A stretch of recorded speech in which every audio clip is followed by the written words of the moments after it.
Now, ladies and gentlemen, E3 is a very busy time, and fortunately, things don't get quite on the border of mayhem here. However, Saints Row III is a different story, and with me is Greg Donovan to talk about Saints Row III, a game where mayhem is the least of your worries.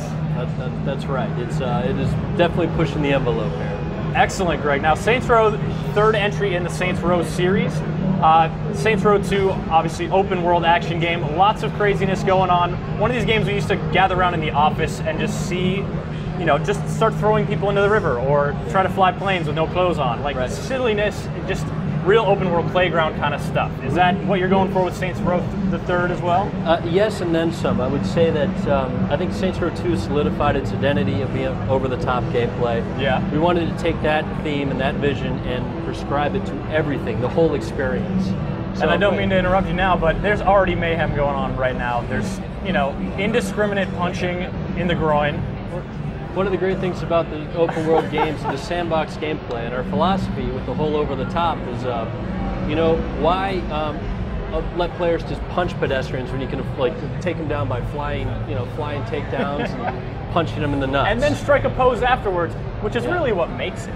There's a certain unique blend of humor that is very indicative of the franchise, and it certainly comes off very well, we think, in this third iteration. And just one of the things that makes it such delightful mayhem. Now, what we're watching here is you know, a big length of excellent B-roll you guys have brought by. So we're going to sort of, you know, if you folks have questions on what's going on, Greg's happy to answer them. You know, if you want to know why did he just have giant fists? What was that blue dangly thing that he just put away? Well, the whole philosophy is like, why give players a baseball bat? We can give them a giant phallic weapon. It's a lot more fun. Again, hitting the over-the-top theme, fits in the universe.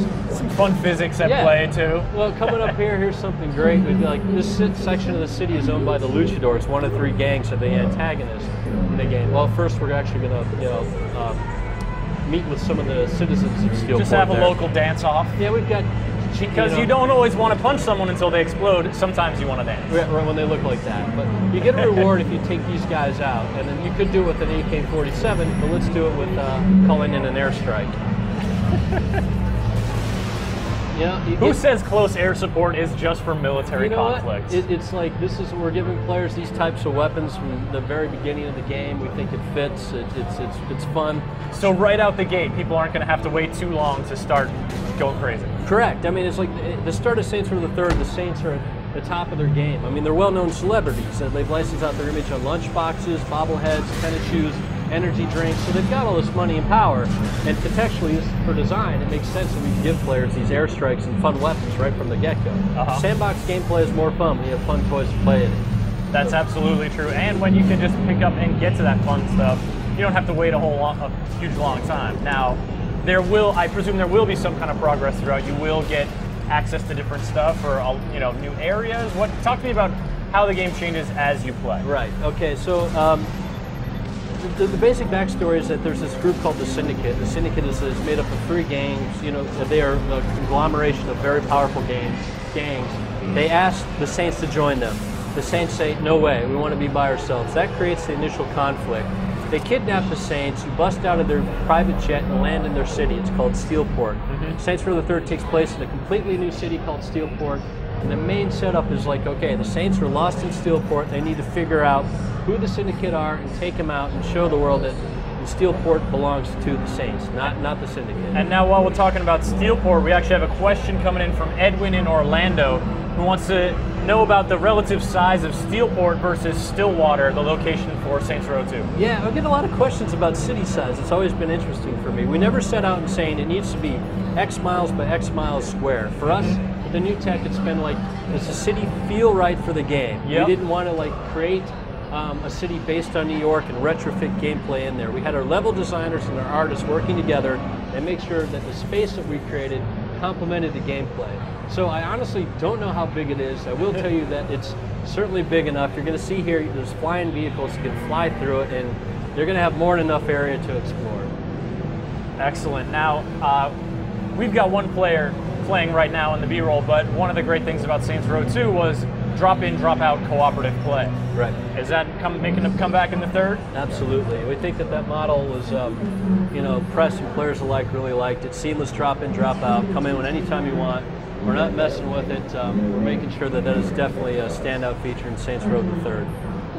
And so far we've seen tanks. We've seen this hot car here.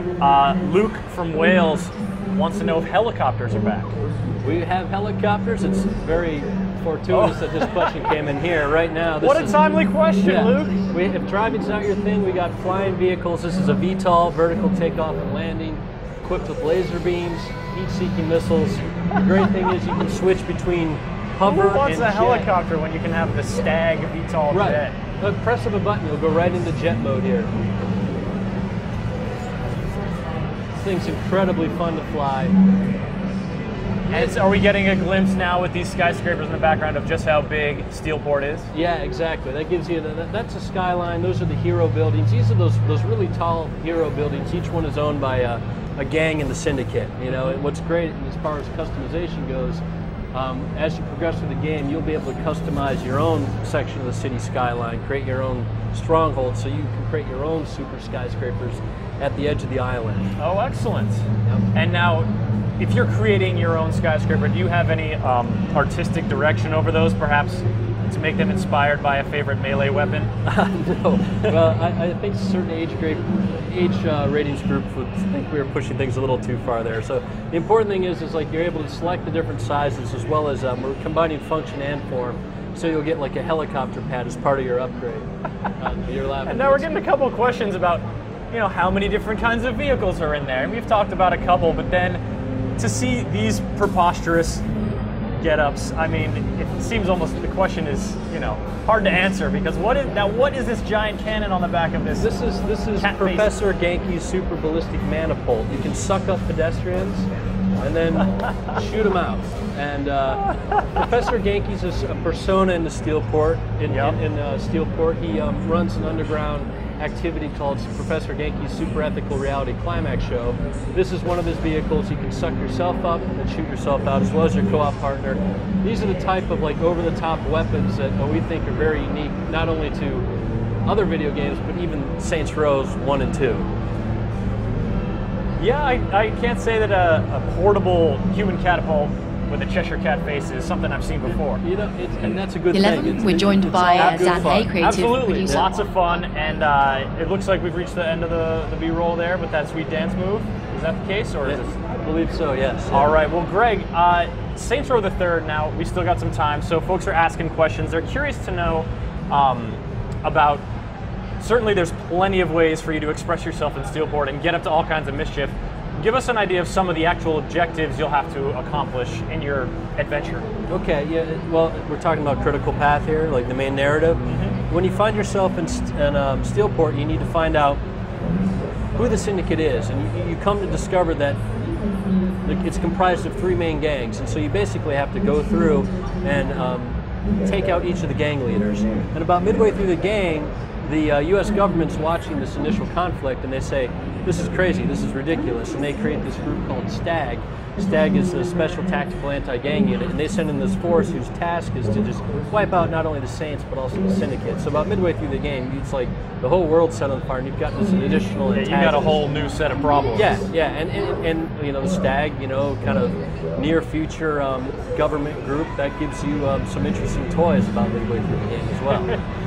Care to tell us about one of them? Later on in the campaign. Well, we did see the Stag jet, so yeah, maybe the VTOL is just a little. It's a taste of things to come. Okay, and if we're starting with the Stag jet and manned catapults and a tank and airstrikes, who knows? Obviously, there's plenty of room to improve on that. Yeah, you know, it's just from the beginning. It was all about like not only meeting players' expectations, but exceeding them and pushing the envelope, and we're very, very excited later on in the campaign. We have some really crazy, ridiculous, good things to show you. Now, we've talked a lot about sort of the campaign and that there's co-op throughout. Do we have multiplayer modes that we're speaking of today? We do not have competitive multiplayer modes, and I know a lot of people are upset and disappointed about that, but early on we wanted to focus on what we thought was the core of the game, single player and co-op experience, and make that as like robust and polished and focused as we could. And in Saints Row 2, one of the fun co-op experiences was a game called Zombie Uprising, which was sort of something outside of the main action, like a diversion, if you will. Yes. Does Saints Row the Third boast any similar diversions? Yeah, it absolutely does have it's like we are capitalizing on our experience from making SR1 and SR2, and we know that Zombie Uprising is a super popular activity.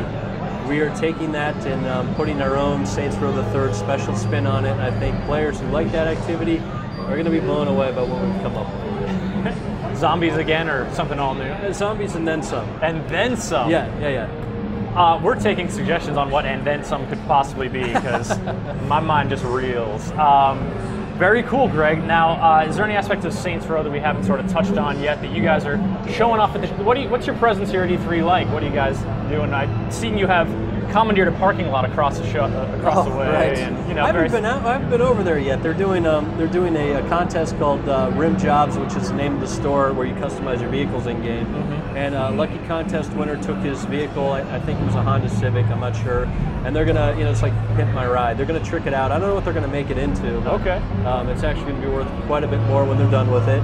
And they also have, I'm told, a car wash, which is presumably being run by scantily clad. I believe, yes, women in bikinis probably are, applying. That seems in keeping with the sort of lighthearted attitude you guys are going for. Yeah, and E3 in general, right? So. All right. Well, so Saints Row the Third coming out for which platforms, and when can folks start just wreaking havoc in Steelport?